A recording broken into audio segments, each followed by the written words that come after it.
My name is Ellery Burney, and I chose to research the verge of collapse in Bangladesh. Bangladesh is on the list of 50 most underdeveloped countries of the world. I argue by recognizing the signs of a declining society and calling out the global responsibility, saving Bangladesh from the collapse it is headed towards remains entirely possible. Located in southern Asia, nestled between India and Burma, beneath the Bhutan and Nepal, Bangladesh sits on the coast of the Bay of Bengal, which opens up into the Indian Ocean. It has mainly flatlands with some hills in the southeast. The majority of the land is used for agriculture production. There's 580 kilometers of coastline, with many of the cities located on the Ganj, Juman, and Manga rivers, which flow from the Himalayas to the bay. The climate of Bangladesh is harsh in all seasons. The tropical climate brings on hot, humid summers with terrible monsoon seasons. The people suffer through droughts, rains, and flooding. The culture is very similar to Indian culture, with the garb pictured to the left. The population is primarily Muslim, with a minority of Hinduism and other religions. Nearly all the people are ethnically Bengali. What we consider common needs are rare for most people, with little access to medical care and just over half the population literate. Crisis strikes in Bangladesh as nearly a fifth of the population lives as rural poor. On average, each year they have negative $11 billion balance of merchandise trade and around $1.5 billion of foreign investment.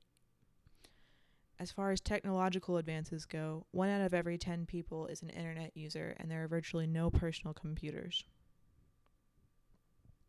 Jared Diamond wrote a book called Collapse: How Societies Choose to Fail or Succeed.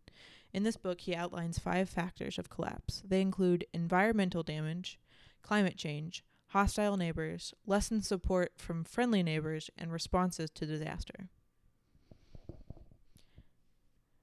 Born out of political turmoil, Bangladesh struggles to this day with political collapse. After atrocious violence against what was then East Pakistan by West Pakistan, India, and modern-day Bangladesh fought the Bangladesh Liberation War in 1971. This region of the country was originally divided by a British colonial viceroy due to the religious violence between Muslims and Hindus. Though unstable, this government has had only a short 45-year existence.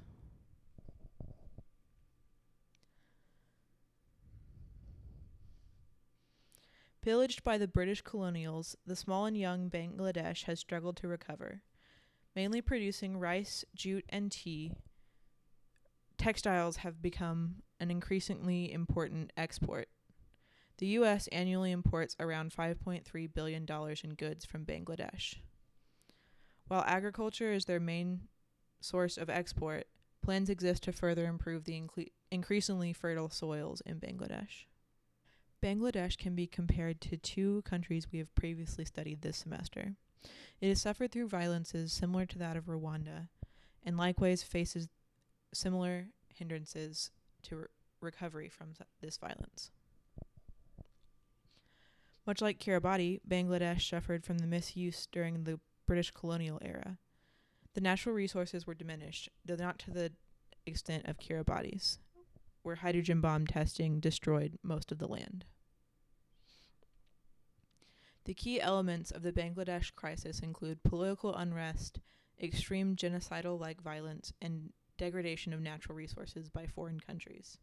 However, the young country has begun to fight against collapse by strengthening the economy through ecological development and improving foreign relations. To put Bangladesh's crisis in Diamond's perspective, the environmental damage inflicted during the British colonial era, as well as the hostile acts of West Pakistan, align with Diamond's first and third factors. However, Bangladesh seems to be seizing the 5th factor of response and attempting to improve its conditions. Throughout this course, We have emphasized the fragility of stable society, gave perspective on countries closer to collapse than one as advanced as the United States, taught critical thinking and intercultural perspective, all of which work to improve my ability to communicate with, understand, and serve the global community as a physician. Thank you.